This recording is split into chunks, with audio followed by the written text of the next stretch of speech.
Hi, it is Thursday, August 27th, 9:15 p.m. And today was a really big day. We started on electrical and it was actually kind of scary because I was walking up the stairs and I believe Lou, the electrician, was working on a panel or something like that. And I actually literally saw sparks coming out of this outlet. And I was like, oh my God. I had I don't know, I had such mixed emotions because on one hand, I was relieved that, Lou was really taking care of these outlets. And at the same time, I was just completely, completely upset because who installed these outlets, right? It was Artique Construction, Garrett and Smith.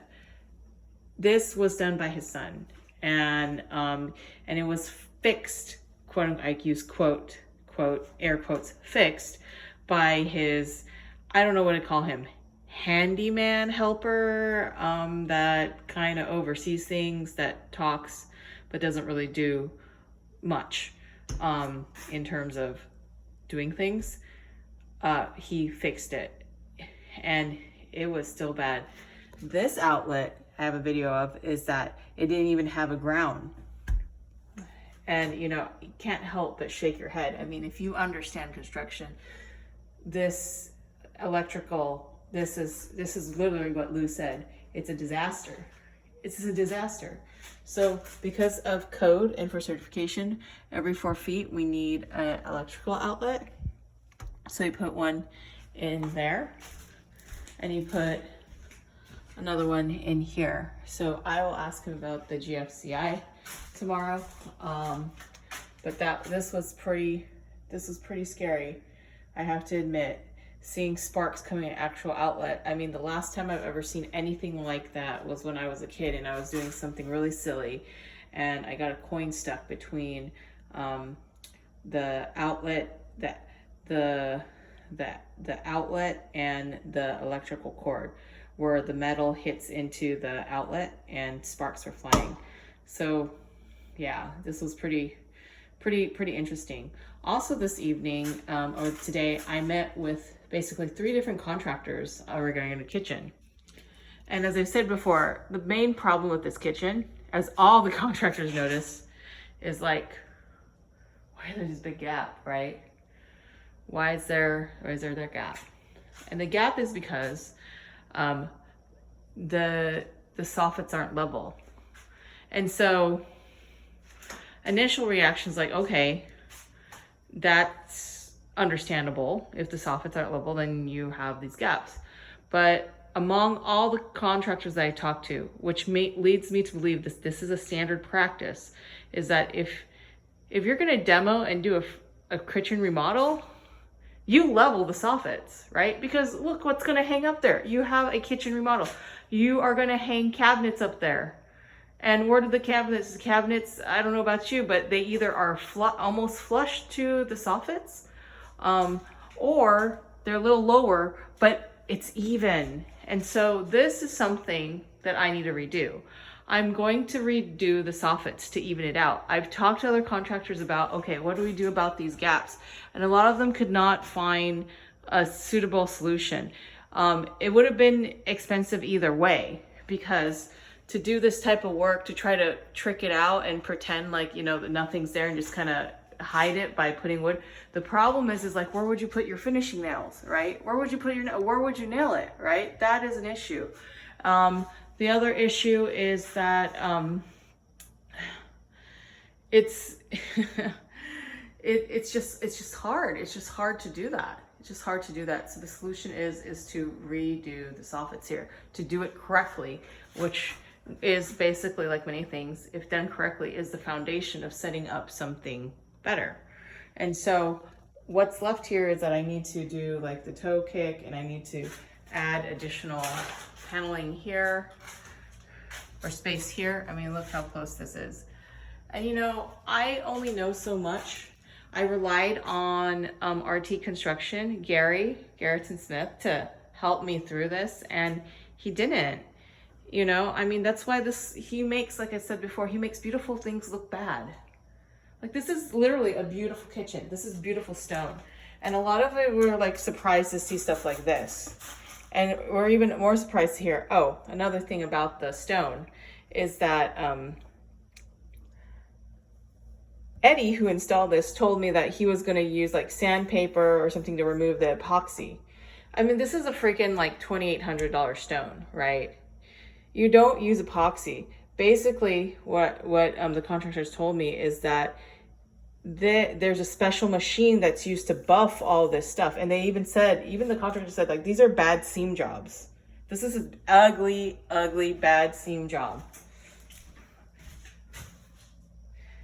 I mean, I don't know if I was Garry, I'd be embarrassed. I'd really be embarrassed here.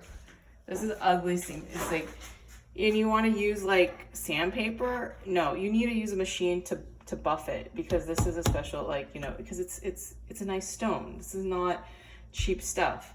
And like I said, again, making beautiful things ugly. That's what he does. And then here, look at the gap. This is such a big gap, right? So this is gonna be the solution. Put in this. Hide the gap, put more thin set mortar, put more mortar in the back here so it can come out, and then do it. So this is a solution. And of course, put drywall here. You can see here, there's a pipe. This is probably a sewer pipe from the bathroom upstairs. It's kind of behind the cabinet. So I'm sure if I showed photos of what, I was always kind of skeptical about the soffits, because I originally wanted to remove the soffits to have the cabinets go up high. I am absolutely certain, I am actually 100% certain that if I showed pictures of that to other contractors, they would say that shouldn't be an issue. That really shouldn't be an issue. I should have been able to put these cabinets up to the ceiling. It's just that, you know, I have a contractor, a contractor that is not really aware of how to do construction and how to problem solve or plan construction. Because look at this again. It's just making beautiful things ugly. That is not what you pay for. So see all these gaps here are because the walls aren't level. And again, every contractor that I talk to, if they're demoing the kitchen, it's almost they're starting from scratch. Why didn't they just make it level? That's like the founding person. It's like asking a mathematician, like, you know, that doesn't know how to add that well. How can you call yourself a mathematician if you can't add that well? How can you call yourself an artist if you don't know your primary colors? This is how bad it is, because this is all foundation. What is the foundation of carpentry? It's about being level, being square, being, you know, all these things. And, you know, it's like these tools here, right? I mean, you just put it up, right? We're level here. And then you start to see we're not quite, it's not quite,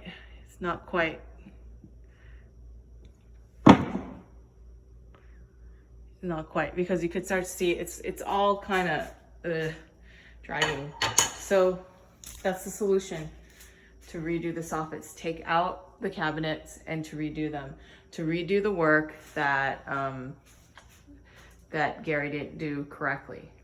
And so again, I feel bad for people who have hired him. I hope they don't have to experience this, but seeing how he does things, they will probably have to come to terms with this, unless they're completely unaware or just want to just not, you know, not deal with it. But if you actually take the time to consider what he's done and look at it and talk to other people, there's nothing positive they can say about his work. Really, there's nothing really positive they could say. It's not like, well, they did this good and this bad. No. Electrical, carpentry. I mean, plumbing so far has been okay, but I know that's outsourced. So, but The electrical is kind of tricky because he does part of it, and there's like basically 3 people that touch it, or many people that touch it. And yeah. Oh, the reason why this sparked was because they made it so the lines inside were just so short, and because they're so short, I guess that's what Lou was explaining to me, but they're just so short, that's why they sparked. And so I literally saw him take out the Romex, take it out, pull it out, make it longer, pulled it out, and made the wires able to come out like 6 inches. I guess that's what it is for code. So it could be actually, functional and safe. Gosh, I can't even imagine. I can't even imagine, like, living and you're just, here working, using your appliances, or you're doing something, and then you see all these sparks coming out. It's scary. It's scary. And, no one should have to experience stuff like that. So again, this is why the work is incomplete. This is incomplete work by Garrett and Smith, Artique Construction. And it starts here with electrical. If you don't have safe systems, you don't have a safe household. And as I said before, all the little things, it's little things, from what's in the box to all these things, all the little things that were pointing out to me in terms of like from having like not having arcs, not having like 15 amps on 20 amps, overloading the amps, to having too many wires bundled up in a pipe. That's how things blow up. It's not just one thing. It's like the perfect storm. It's all these little things that come together and suddenly, bam, it's like that. It's like, that's how problems emerge. And so this is why when it comes to Artique Construction and Garrett and Smith, I do not want to do business with them. Bad news, really bad news. I'm not paying to make my life more at risk living in a house. I'm paying to modernize, to make things safer. I'm not paying to see beautiful things get uglier, get worse. And if this is not enough evidence for you, I don't know what is. I mean, you don't pay $2,800 for stone and have it look like this, and have someone tell you that they're going to use sandpaper to sand this off. It's just not acceptable. And one thing that was interesting that was pointed out to me is like, why isn't the sink in? If let's say more experienced contractors know that the fabricator is supposed to put the sink in, then why the heck are you, Garrett and Smith, Artique Construction, doing stuff like this? If you have to understand, this is stone. A plumber will refuse to put the sink in because they don't want to be held responsible if they incorrectly put the sink in and the stone gets messed up. They don't want that responsibility. That's why you have the fabricator install the stone and install the sink. That's basic. That's just basic practice. I found out about this. If I knew about this, I would have totally not had Artique Construction install it, because it's better for you if you get the people who actually sold you the stone to actually install it. They have more of an incentive to be responsible. They have more of an incentive to do it correctly. So that's what I'm doing. I've reached out to the vendor, and I'm going to get them to install the sink and to redo the seams and to get the machine to buff and to clean this up. I mean, I can't believe it. It's like, I'm still in shock because, like, the guy that installed this, who he boasts, his name's Eddie, and his name's Neri. He's very proud to say he's worked on $500,000 kitchens in like Manhattan, and I'm like, okay. I mean, I'm sorry, but what were you? Were you the runner? I mean, this is not this is not something you can be proud of for sure. But I understand the walls are uneven, and he wasn't here during the demo and so forth. But still, $500,000 kitchen, and you have this type of epoxy with it. Like, what was it? Was this like on sale or something like that? Or you had nothing? It's like, this is absolutely atrocious. Making something beautiful and making it ugly. I mean, I have to say here, I'm very fortunate that in terms of this color scheme and everything that I have here is pretty is pretty nice. I mean, I had an opportunity to look at many design books and actually almost basically copy and look at design principles to try to make something beautiful. And you could tell, I mean, you see, if you just take it out, you could tell this is nice. And then to have the black pull cups and black knobs. I mean, I've done a lot of my research to try to create a winning combination of, you know, of a beautiful kitchen, a beautiful functional kitchen that, you know, when you look at it, you feel good about. And to see it like this, it just breaks my heart, because this is basically the result of people who don't care, who don't know their craft, who don't have good work skills, who don't know how to do their job. And just because they're handy and they know how to hold a tool and things like that, suddenly they're just like, you know, a contractor. No, I mean, all these issues, the soffits, man, that if you weren't even gonna level the floor, okay, fine. But the soffits, that's where your cabinets hang. Like, really? Are you kidding me? I mean, and then, oh, usually it's supposed to be like an 18-inch backsplash. Yeah, we don't have an 18-inch backsplash. It's kind of low. And it's funny because another contractor said, well, there was pipe or something. And he just immediately said, we'll just move the pipe. And I'm like, well, yeah, that probably makes the most sense. But I know that can get very expensive. But nonetheless, every contractor that I talk to, and I've talked to now like 3 of them, all consensus. I don't even have to say it. They'll say, why is this not level? So Gary, if you're listening to this, why are you a contractor? You don't even level your soffits.